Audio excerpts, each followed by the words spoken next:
I am going to start. Okay. Good morning, Happy New Year. I think I could say Happy New Year because it's only January the 7th, right? And tomorrow is the second week of the New Year, so I could still say Happy New Year to you. My name is Evan Weiner, and a week from Monday is Dr. Martin Luther King Day. And he was, of course, assassinated in 1968. And there are a whole bunch of things that happened in 1968. I've been giving this talk for now 5 years. A guy by the name of Paul Daugherty, who was a librarian at the Larchmont Library, said, you have a radio and TV background, you're a journalist. And we're doing something 50th anniversary of 1968. And can you actually give us a talk on 1968, but not necessarily just dry talk, through the eyes of TV in your living room. Everything is brought into your living room, and that's what we want.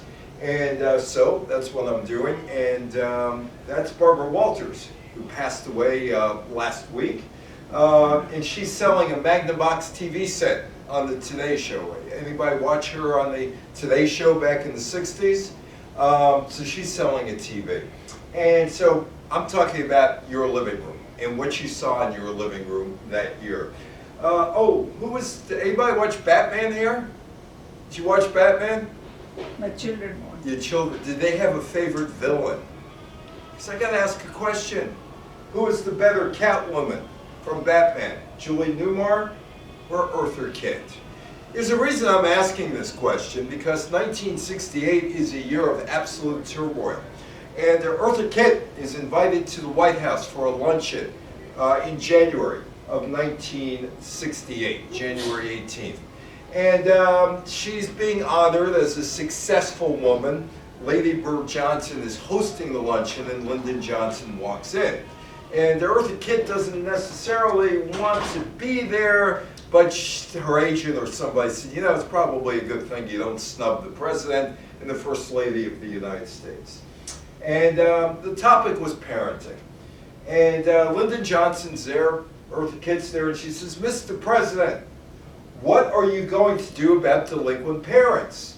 Those who have to work and are too busy to look after their children. And there she is. There's Eartha Kitt confronting the Johnsons. Lady Bird Johnson, the first lady, or rather, yeah, the first lady of the United States. Eartha Kitt confronts them. And Lyndon answers, we just passed the Social Security bill that gives millions of dollars to daycare centers. But Eartha Kitt responds, but what are we going to do? Lyndon Johnson says, well, that's something for women to discuss here. He left, but Kitt wanted to know more. She wanted to know why boys were being shot up in Vietnam. You send the best of this country off to be shot and maimed. They rebel on the streets. They take pot. They will get high. They don't want to go to school because they're snatched off from their mothers to be shot in Vietnam. Well, Eartha Kitt ended her American career that day. Basically, Lyndon Johnson calls up the Hollywood studios, calls up record companies and said, I want her blackballed. I do not want Eartha Kitt around anymore. And Johnson was known to be upset with network studio heads, with network TV, who criticized him. So he had no problems blackballing Eartha Kitt. So she has to go off elsewhere to make a living. I don't know how many of you know of Jeannette Rankin. She was elected to Congress from Montana in 1916. She began her political career in Congress in January 1917. It happened to be the year that the United States decided to get involved with World War I. She voted against United States involvement in World War I. She comes back. She's there again in 1941 after the Japanese bombed Pearl Harbor. She voted against Americans going into World War II. So in 1968, and this is 51 years after she first became a congresswoman, in 1968, she's 87 years old. and she organizes this, the Jeanette Rankin Peace Parade. And there are a couple things here that are going on, and the war in Vietnam, and the social crisis at home. Well, what social crisis at home? Well, the civil rights movement. And she had one other message as well. So here it is, January 19th. The former congresswoman from Montana has some 5,000 people joining her on the march in Washington to protest the Vietnam War. She also had one other message. Remember, the Women's Liberation Movement, National Organization of Women, started in 1966. Betty Friedan. Bella Abzug was part of that. Bella Abzug, while she was Congresswoman, her chief of staff was my aunt, Pearl Berkowitz. Anyway, their message, sisterhood is powerful. Well, North Korea, there's a problem. Did the United States-North Korean War ever end? Yes or no? Did it ever end? The answer is no. There was a truce signed in 1953, but there's never been a peace treaty signed. So, throughout all the years, there have always been flare-ups. And in 1968, here is a flare-up. Lloyd Booker and the USS Pueblo, seized by the North Koreans. They claimed the ship violated their territorial waters as they were spying. They would be released a year later. That happened on January 23rd, 1968. Everybody would be released. The ship is now a museum piece in North Korea. The Tet Offensive. Miscommunication in the Vietnam War was a key issue. The Americans, or the Johnson administration, never made it clear what the goals were in Vietnam. Viet Cong started the Tet Offensive in 1968 on January 30th. On January 31st, the Viet Cong soldiers attacked the embassy in Saigon.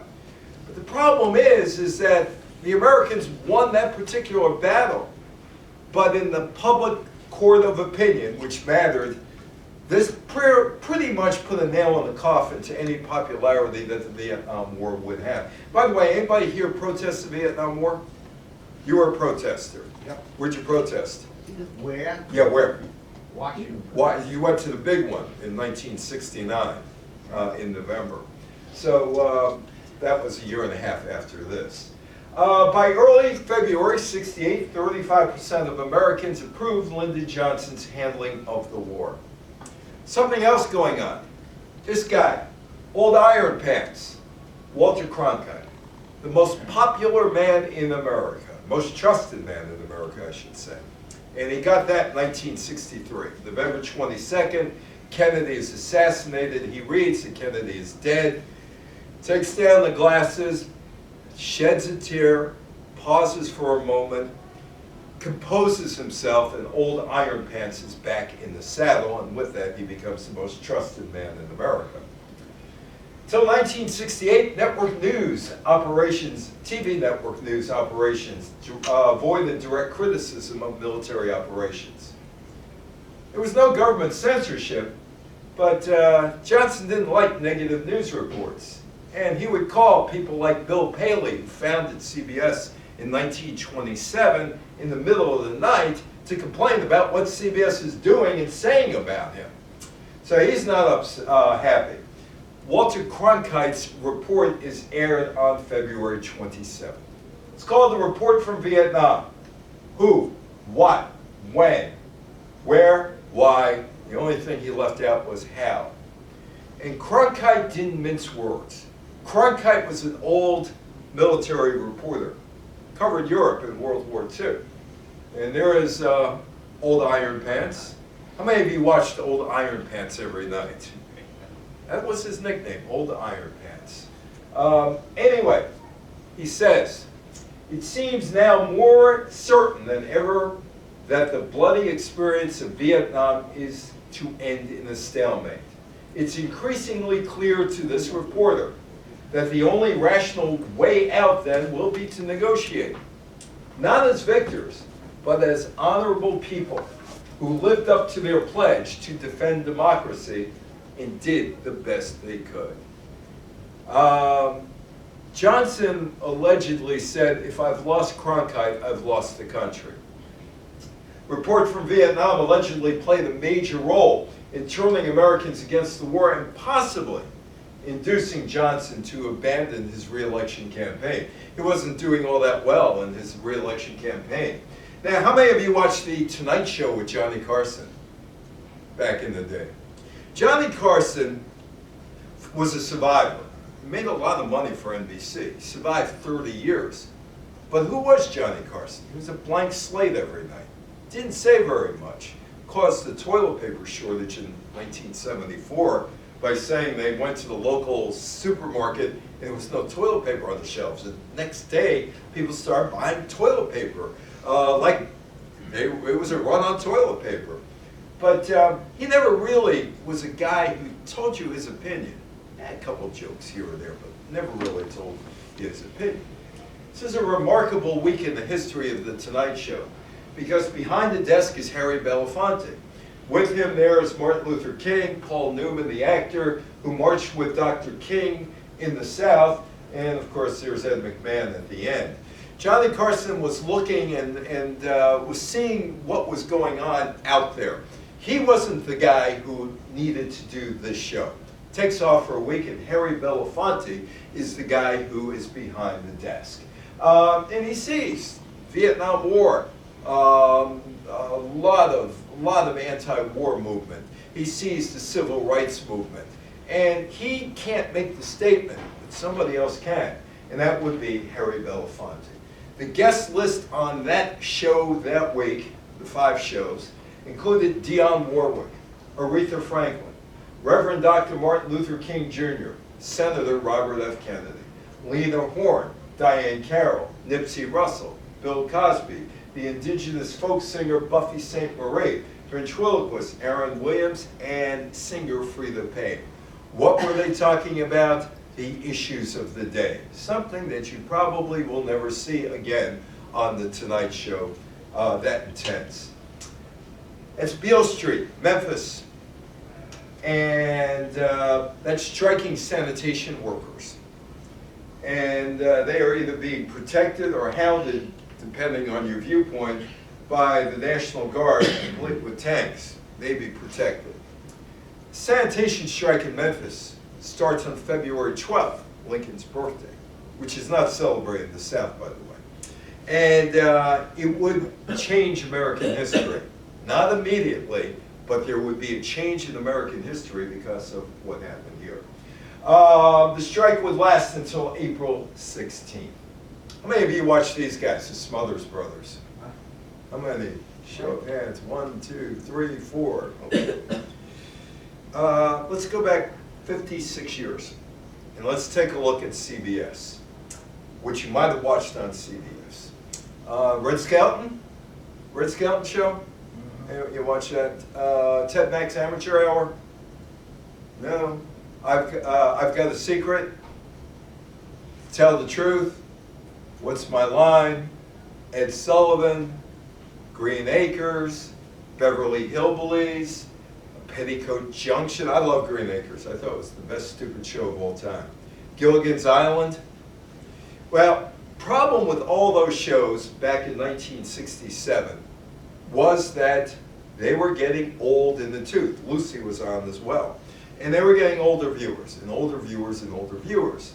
And I'm going to take a guess here, but I think a lot of you in 1967 were in your 20s and 30s. Right? 20s and 30s. You were either married and had kids, and you had pretty good jobs back then. Because that's what CBS was looking for with the Smothers Brothers. They were looking to get younger viewers. They were looking to get viewers that had some money to spend on sponsors. And they felt that these 2 guys would deliver that audience because they were young and they were funny. And this way they could do a variety show. They also brought Carol Burnett in that year as well, but they weren't looking to get younger with Carol Burnett. Because she had been on the Gary Moore Show. So they were brought in because they were hip. Meanwhile, on NBC, there was Rowan and Martin's Laugh-In. Anybody remember Rowan and Martin's Laugh-In? Fickle Figure of Fate, and Say Goodnight Dick. Two network shows, one on CBS, The Smothers Brothers, the other on NBC, Rowan and Martin's Laugh-In, were the only two shows to address the Vietnam War in a satirical way. There was one show on that was before this, 1964-65. That was The Week That Was. And that is probably the granddaddy of all these shows. Smothers Brothers were different. They were going to push the envelope. Pete Seeger was on in 1968. How many of you remember Pete Seeger? Card-carrying communist at one time, right? 1950, card-carrying communist. Pete Seeger had been banned from television for a long, long time. But Tommy Smothers wanted him on, because he had a song called Waist Deep in the Big Muddy at that point. And CBS was, oh, we don't know whether we should have him on or not. They finally relented. But he couldn't sing the song Waist Deep in the Big Muddy. Tommy Smothers said, let's do that song. And they did on February 25th. The song was considered symbolic of the Vietnam War and Lyndon Johnson's policy of escalation, then widely seen as pushing the United States deeper into an increasingly unpopular war. And that would begin the real problems between the Smothers Brothers and CBS, and that will manifest itself later on that year. Many of you remember the Minnesota Senator Eugene McCarthy. I had people told me they voted for him in primaries in 1968. Well, you know, media chooses candidates. Sometimes they choose candidates based on their war chest. And the media will discard candidates because they're not going to do anything. And that's the case of Eugene McCarthy. Because all candidates should be treated equal. Because I'm in the media, and I have done those talk shows on cable TV. And I can tell you, those people are on the talk shows, most of the time have no idea what they're talking about. McCarthy is an example of that. He became an outspoken critic of the war in 1967. At first, McCarthy's challenge was not taken seriously by anybody, including the media. But his candidacy soon attracted a growing number of Democrats who opposed further American involvement in the Vietnam War.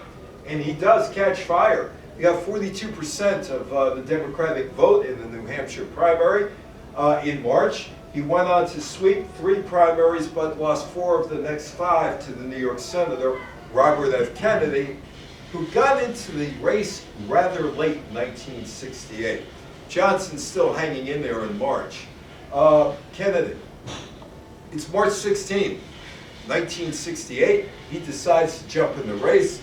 And Richard Nixon, who actually knew from 1985 to 1988, something strange. Whenever the Kennedys are around, something strange happens. I don't know what Nixon knew, but something strange happened. He begins his primary campaign, March 16, 1968. Over the years, I've talked to people about Robert Kennedy. And I'm going to ask you a couple questions about Kennedy in a few minutes. But it seemed to a lot of people that Kennedy was preparing for 1972. Some of the people that he was able to get to join his campaign, remember, this campaign, it's already March. You're midway through the campaign season in March, or rather the primary season. Some of the people that he got involved in the campaign include a guy named Jerry Springer from Brooklyn. You heard of Jerry Springer? Yeah. Jerry Springer, who was a young lawyer at that point, would go on to become the mayor of Cincinnati and would resign in disgrace because he went to a prostitute and paid with a check with the city of Cincinnati checkbook, which ended his career. But he did kind of well, I think, on TV with whatever show he did. Another guy, the boxing promoter, Robert Arum, who promoted a whole bunch of fights in the 70s and 80s and still around today. And also Jeff Greenfield, who worked for CNN and ABC as a political reporter. They were all young. They were all guys in 20s, early 30s, he didn't have much of an infrastructure. The old Kennedy machine was out there, but it had been 4.5 years since John Kennedy was killed. So one of the people told me, who I've asked, he was prepping for 72. Meanwhile, the Vietnam War, that's a demonstration in London, England, on March 17th, St. Patrick's Day, against the Vietnam War in London. 91 people injured, 200 demonstrators arrested. On March 31st, Lyndon Johnson says, "You don't have me to kick around." Well, no, that was Nixon. You don't have Nixon to kick around anymore. He decides to call it quits. It's March 31st. He appears on national TV and announces that he's partially halting the bombing of Vietnam, but also he's not going to seek his party's nomination for the presidency. America goes through 5 days of turmoil. Johnson's gone. Kennedy, McCarthy, and Humphrey are over with the Democrats running, and Nixon, of course, for the Republicans. 5 days later, Martin Luther King is assassinated in Memphis.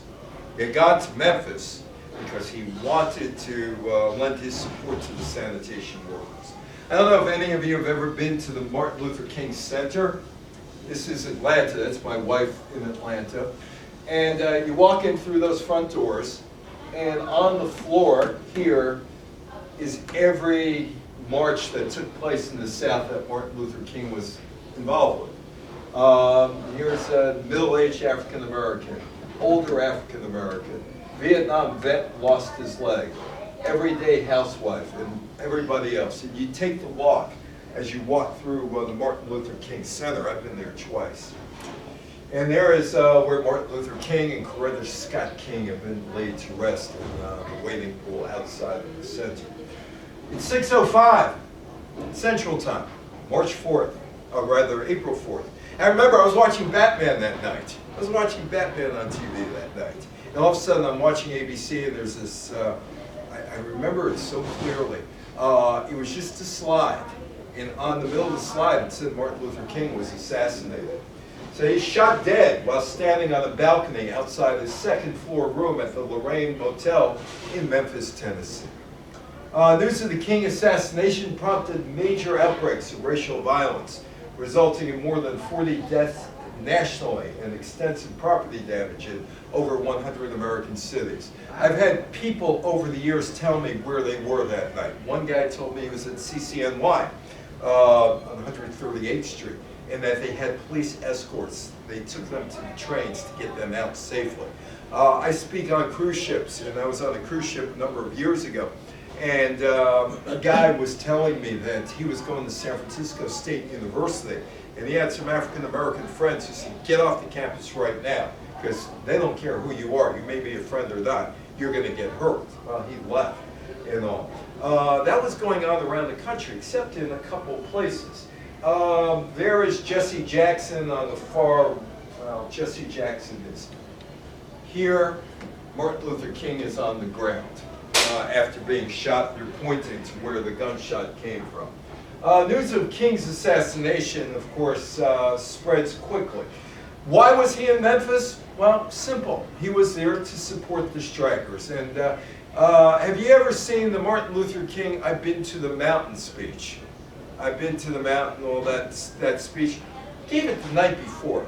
And you go to the Martin Luther King Center and they have that and other speeches in a loop. And I was watching that speech, not very long, and it's a man who knows his days are numbered and whose work is just about done. And that is what I got out of that speech, which was given the night before. So he's there, he's going to march on April 9th. On behalf of the striking Memphis sanitation workers. As he prepared to leave the Lorraine Motel for dinner at the home of the Memphis minister Samuel Billy Kyles, King stepped out onto the balcony of room 306 to speak with the Southern Christian Leadership Conference colleagues that were there, standing in a parking area below. Assassin fired a single shot, caused severe wounds to the lower right part of his face. He's virtually dead as soon as he hits the floor. Meanwhile, Robert F. Kennedy is campaigning. He's in Indianapolis, and the seams are about ready to burst everywhere in the United States. But he gives a talk in Indianapolis, puts the lid on whatever violence might be coming. For those of you who are black and are tempted to be filled with hatred and distrust at the injustice of such an act against all white people, I can only say that I feel in my own heart the same kind of feeling. I had a member of my family killed, but he was killed by a white man.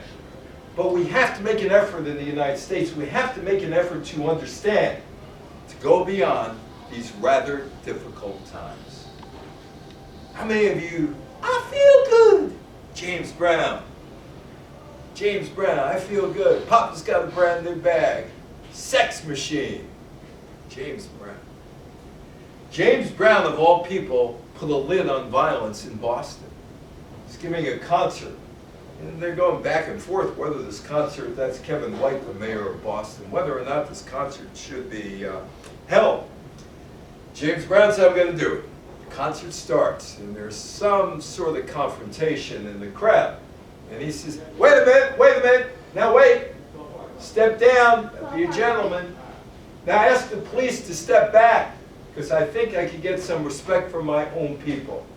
Brown successfully restored order while keeping police away from the crowd, and Boston pretty much went unscathed. Any Brooklyn Dodger fans here? Anybody who saw that you were a Brooklyn Dodger fan? Yesterday I met a New York Giants fan. It's like, what? I don't meet New York Giants fans. I meet Brooklyn Dodger fans. So you went to Ebbets Field. You saw Jackie Robinson play. Anybody else see Jackie Robinson play?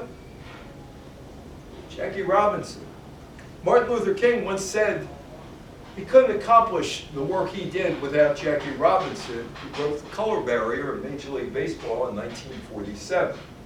Jackie played with the Dodgers, the Brooklyn Dodgers, not the Los Angeles Dodgers, but the Brooklyn Dodgers. Well, sports went into action. The NBA and the NHL rescheduled playoff games. The Greensboro Open Golf Tournament postponed its final 36 holes. The National Tennis League suspended its matches, and the North American Soccer League 4 of its 5 matches. Racetracks closed the gates, but Major League Baseball didn't know what to do. They had no idea what to do. The funeral's going to be on April 9th, and they're dilly-dallying. Well, it's up to the individual club owners. We can't make a decision. Roberto Clemente of the Pittsburgh Pirates. He and Maury Wills refused to play. They're not going to play. Martin Luther King's being buried. We're not going to play. Other teams began to take a similar stance. I got to know Bill White in the 1980s. He was the Yankees announcer. I was covering sports.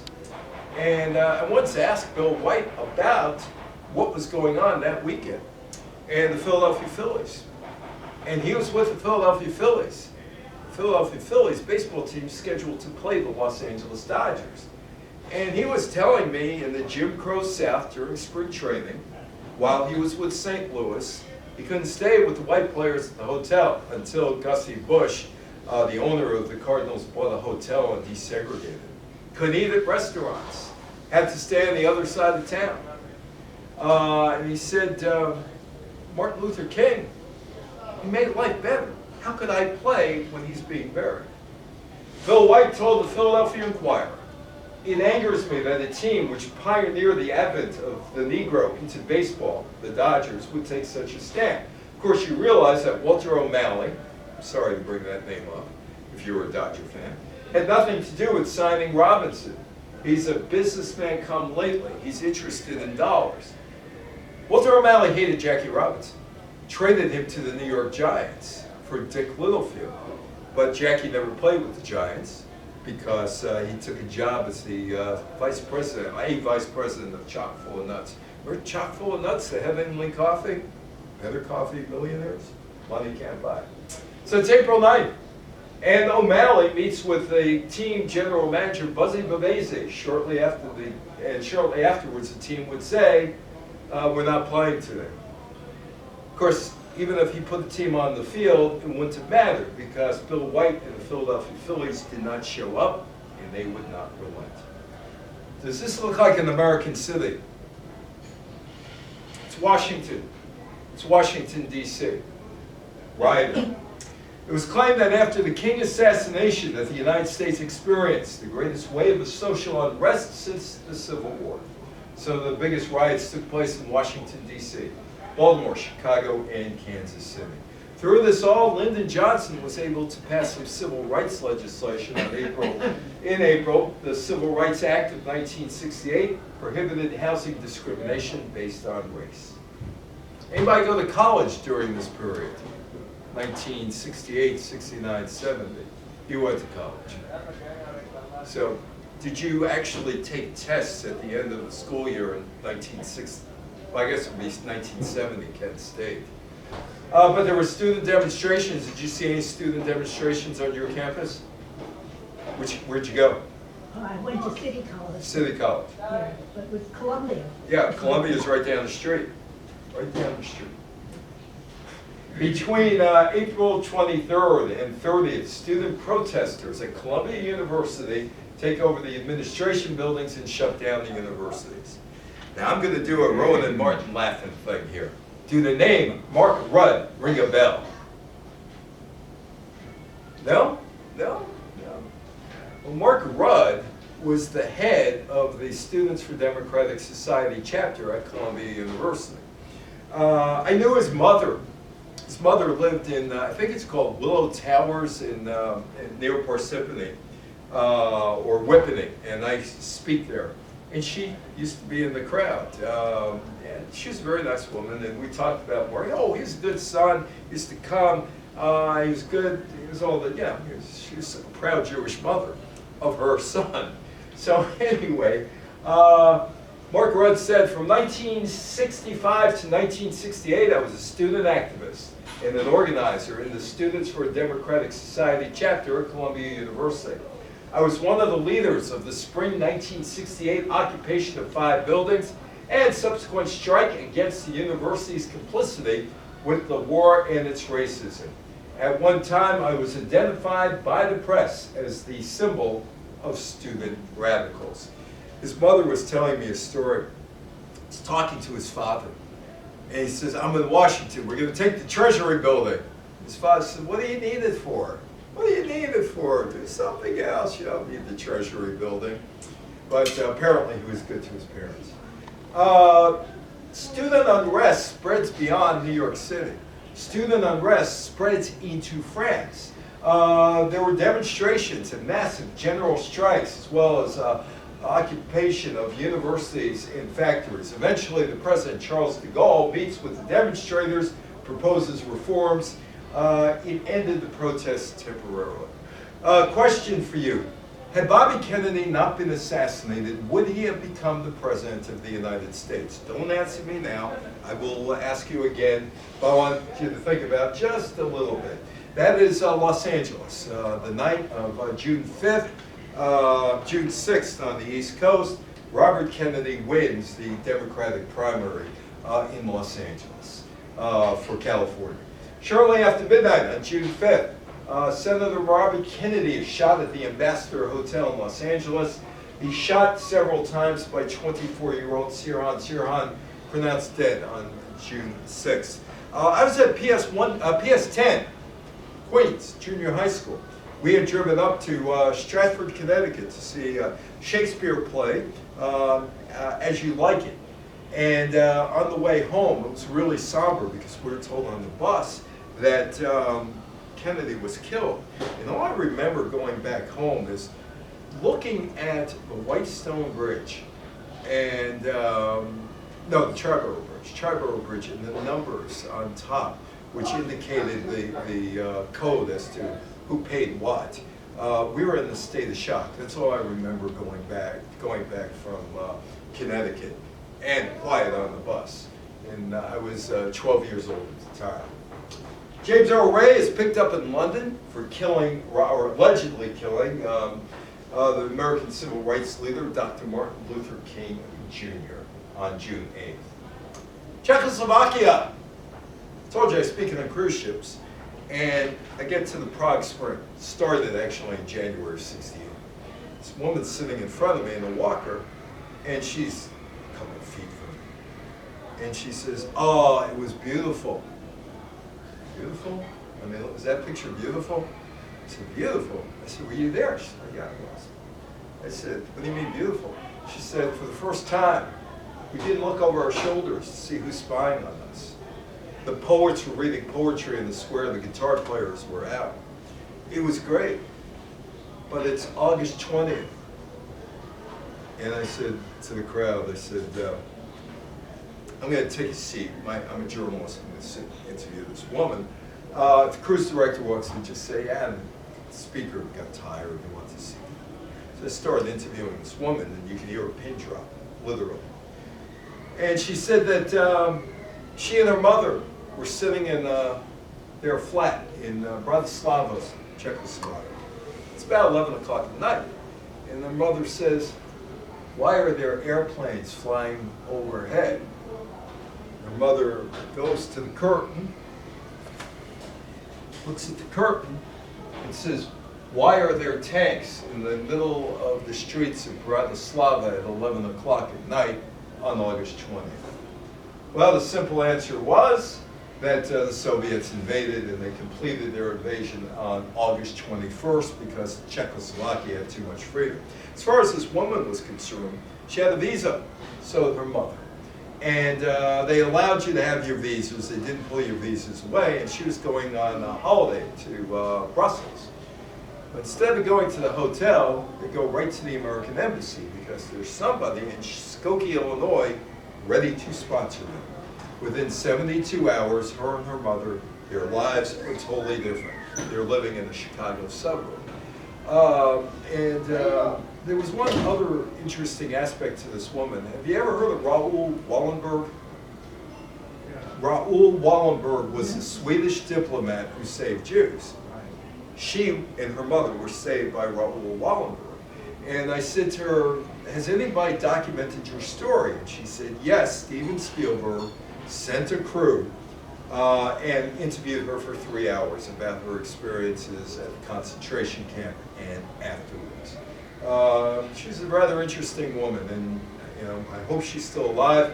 It was 50 years after she had fled Czechoslovakia. Anyway, 200,000 Warsaw packed troops and 5,000 tanks invaded Czechoslovakia, crushed the Prague Spring, and the reforms were gone. Another sweetheart, Pol Pot. Ever read The Killing Fields? Cambodia. Well, he comes to power in 1968. Khmer Rouge was officially formed. Its forces launched an insurgency against Cambodia. North Vietnam provided shelter and weapons to the Khmer Rouge. Beatles. The Beatles in 1968. You've got a smile on your face. You were a Beatles fan? I was. You was? Probably still are. They're putting out material all the time, like Revolver, their 1966 album. Now, they put out a song called Revolution, which goes absolutely nowhere. It makes absolutely no sense. But it's a signal for other rock and rollers to start with protest songs. I have a friend by the name of Rich Lee. He teaches at St. Bonaventure's University in Olean, New York. And he does a talk. And it's basically called, "Was Rock and Roll the global soundtrack of the Vietnam War, yes or no?" So was rock music the soundtrack of global protest? Well, that's kind of a hard question to answer in this sense. Cultural protests merged with political demonstrations, like your political demonstration in Washington. The Beatles, the Doors joined the Folkies and sung out about communism or the war. Joining the Folkies, such as Bob Dylan, who is still on tour, Joan Baez, who left touring right before the COVID-19 outbreak, and Tom Paxton, who last I heard was still out there. I got it. I got it. Look at Gerald Ford. Look at that smile on Gerald Ford's face. I know something you don't know.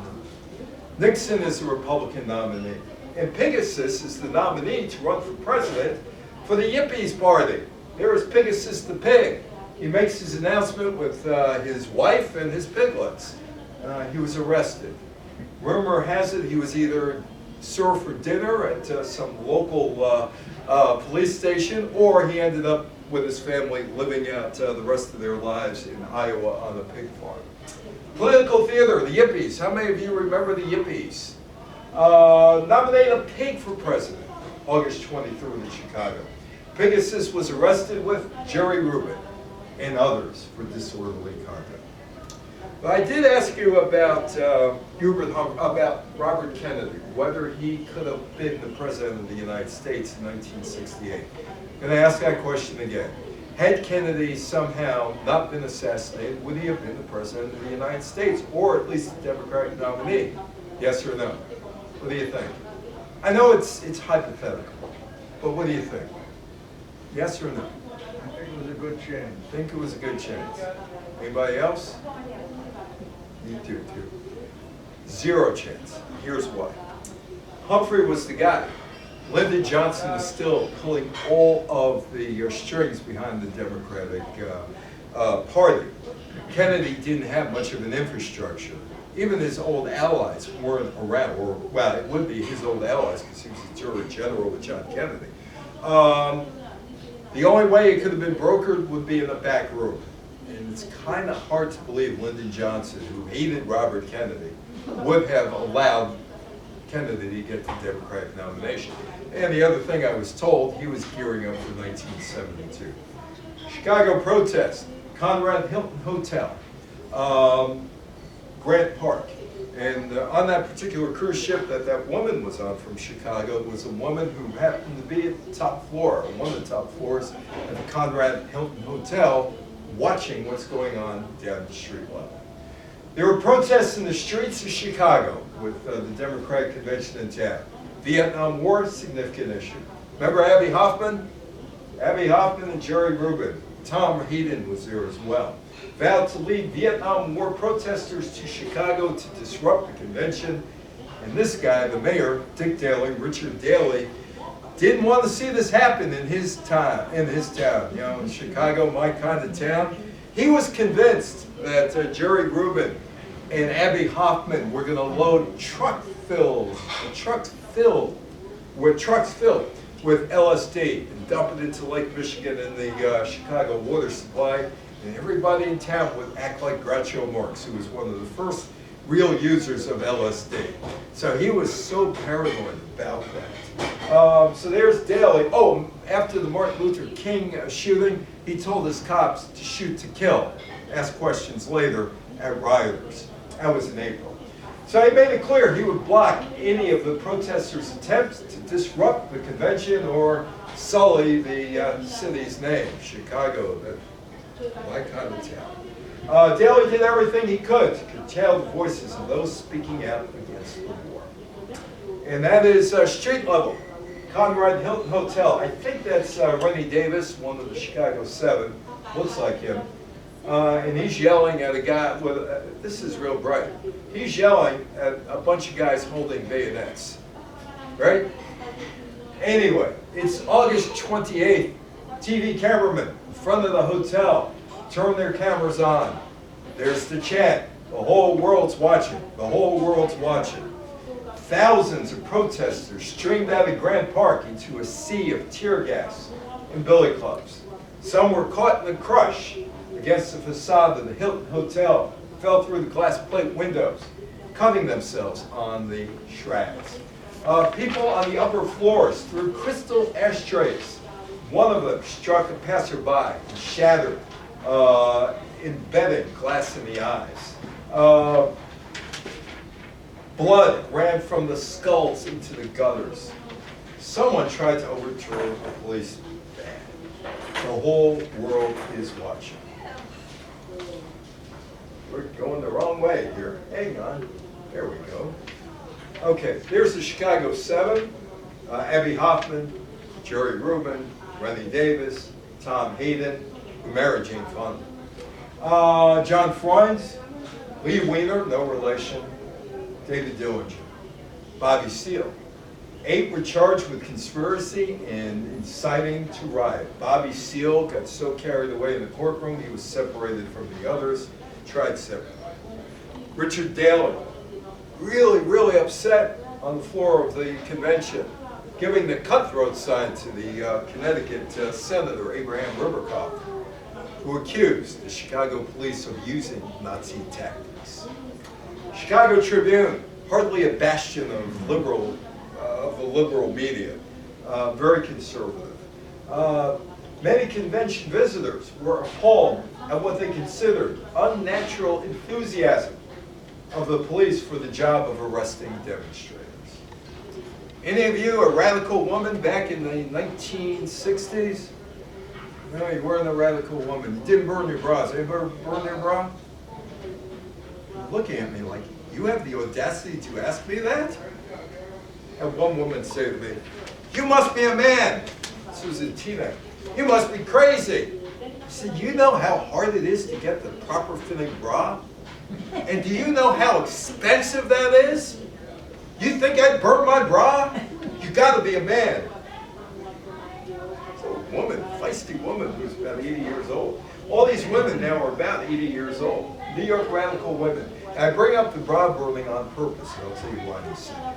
On August 22nd, they, the radical women, invited women of every political persuasion to the Atlantic City Boardwalk on September 7th, the day of the Miss America contest. They would protest the image of Miss America, an image that oppresses women in every area in which it purports to represent us. I went out with a pageant woman, Miss Rockland County, Charlene Amelie. It's about 1978. I'm a young reporter. She's getting her start as a teacher in Union, New Jersey. Union City, New Jersey. And so we start dating and all, and I decided, hey, I want to do a story.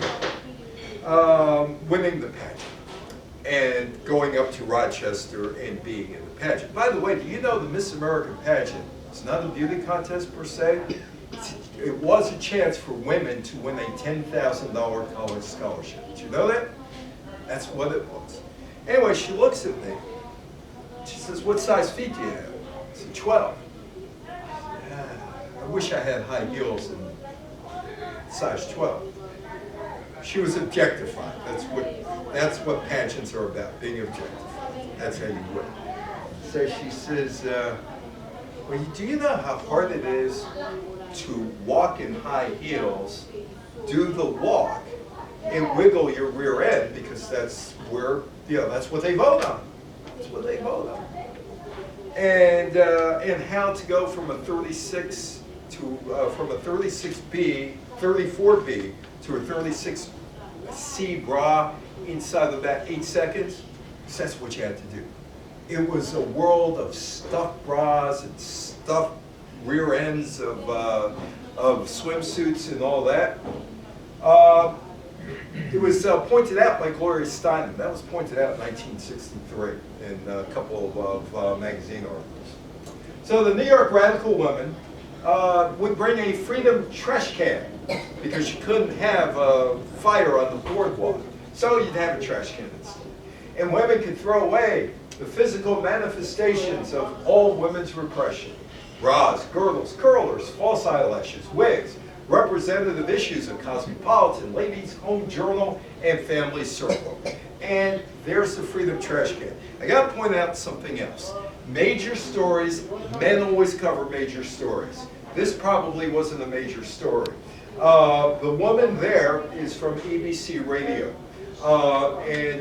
They would have said, if they took it seriously, they would have sent to men, because that was sexism back in the 1960s. Jade Tillman Irving, who was on WCBS Radio, is a friend of mine. And she told me she got a journalism school. All the guys got jobs somewhere in journalism, but all the women had to do 2 years of secretarial work at a newspaper or a magazine before they would be considered to go out and be good enough to write articles. Anyway, so that's a Freedom trash can, and those are the young women of the day throwing out bras, panties, girdles. But you know what? Campaign actually worked, the Burn Your Bra campaign. It got attention for the women's liberation people. It actually did work because Yeah, here's something that's titillating. Burn your bra. 1968 protests didn't change the Miss America pageant, but they did introduce feminism into mainstream consciousness and expand the conversation about the rights and liberation of women, including daycare, including equal chance at getting the same education as a man in college, which was not legal at that point. Women could be discriminated in college. Sock it to me. Richard Nixon changed presidential campaigns twice. 1960 because he looked awful in that Chicago debate against John Kennedy, who looked absolutely stunning, including his suit matching the wall. Nixon looks like he walked off the IRT July 23rd. 100 degrees outside, 125 degrees inside the car, no air conditioning, no ventilation. He also had a knee injury, so he's standing like this. Instead of straight up, had a 5 o'clock shadow and was sweating profusely. After that, does he look presidential? Actually, Nixon did. And that changes things. Everybody had to look presidential. So it's September 16th, Nixon appears on Rowan and Martin's laughing. Took 6 takes to say, "Sock it to me?" Had to say it 6 times before they got it, because he sounded angry or offended. Why was he angry and offended? He decided to do it. He should have had a good time. The man had no sense of humor, absolutely devoid of any sense of humor. I should know. I was with him. Laughing was aimed at a politically aware and socially conscious audience. It featured rapid-fire first-liners. Meanwhile, Smothers Brothers get into more trouble. They are told that they have to tape their show and give it to the censors. There's a lot of censorship on TV, whether you know it or not. They have to give it to censors 10 days in advance, so the censors can watch it and decide what we don't want. Well, they didn't want 5 minutes of Harry Belafonte in the season opener. He's singing "Lord, Don't Stop the Carnival" against the backdrop of riots at the Chicago 1968 Democratic Convention. And they also cut out 2 lines of a joke about Bonanza. How many of you watched Bonanza back in the day? What could they have said wrong about Bonanza? "Oh, Pa Haas. Oh, Pa Hup Singh didn't do the chop suey all that well." What could they have said? Cut it out. And replaced it with 5 minutes worth of Richard Nixon commercials. Nixon's the one. So you got 5 minutes of Nixon's campaign, which made no sense because the people who watched the Smothers Brothers show were not voting for Richard Nixon. Yeah, that wasn't going to happen. They were probably watching Bonanza. Meanwhile, remember Pat Paulson? Pat Paulson was the guy who ran for president. He was the editorialist. And he was cast as the editorialist, and he had a deadpan, double-talk commentary on the issues of the day. He'd become the first TV comedian to run for president. In 1948, Don McNeil of the Breakfast Club ran for president on the Laugh Party line. In January, the Smothers Brothers head writer Mason Williams conceived a mock presidential campaign. Like all campaigns back then, Paulson's campaign began with a denial. True, all present candidates once denied they had any intention of running. But the fact that I am also a liar doesn't make me a candidate. Mexico City, there is rioting. The rioting spreading around the globe, starting in the United States. Students again. Protesters, CNH, made up of students from 70 universities, preparatory schools, coordinated protests to promote social education and political reforms. On October 2nd, 10,000 university and high school students gather in Mexico City, protest the government's actions, listen to speeches. About 5:55 that night, 2 flares are shot. 6:15, another 2 flares shot, this time for a helicopter. 5,000 soldiers rush in, along with 200 tanks. Trucks surround the plaza. Many died, many were arrested. Oh, the excuse? Well, the communists were there. And we had to go in to fight the communists because they fired on the army. The soldiers were also there to help the demonstrators. Help the demonstrators. That was the official report. National anthem flat in 1968, Jose Feliciano from Puerto Rico, American citizen, sings the national anthem. Those four guys look like they're from the Veterans of Foreign War, and they were having a function, those four guys behind them. It's prior to Game 5 of the St. Louis-Detroit World Series matchup on October 7th. And Feliciano sings the Star-Spangled Banner to a new tune with a Latin twist. Audience responds immediately with both cheers and boos. Irate callers to NBC, which was carrying the game in Tiger Stadium, thought that Feliciano's version of the national anthem was unpatriotic. Of course, the tune comes from a bar, that tune, but we won't get into that. 1968 Mexico City Olympics. Tommy Smith in the middle, John Carlos on the right, Peter Norman from Australia on the left. Of the three, Peter Norman was harmed the most by his country. Smith originally advocated an Olympics boycott. His demands were South Africa and Rhodesia be uninvited from the Olympics because of apartheid, restoration of Muhammad Ali's world title in boxing, which probably was snatched from him. Well, it was snatched from him without due process. Avery Brundage, the racist anti-Semite, stepped down as the president of the International Olympic Committee, and the hiring of more African-American assistant coaches. They protested. Smith and Carlos walked to the podium. They took off their shoes to protest poverty. They wore beads and a scarf to protest lynchings. When the national anthem was played, they lowered their heads in defiance, raised their fists in the Black Power salute, and they each had a glove on one hand in a salute that rocked the world.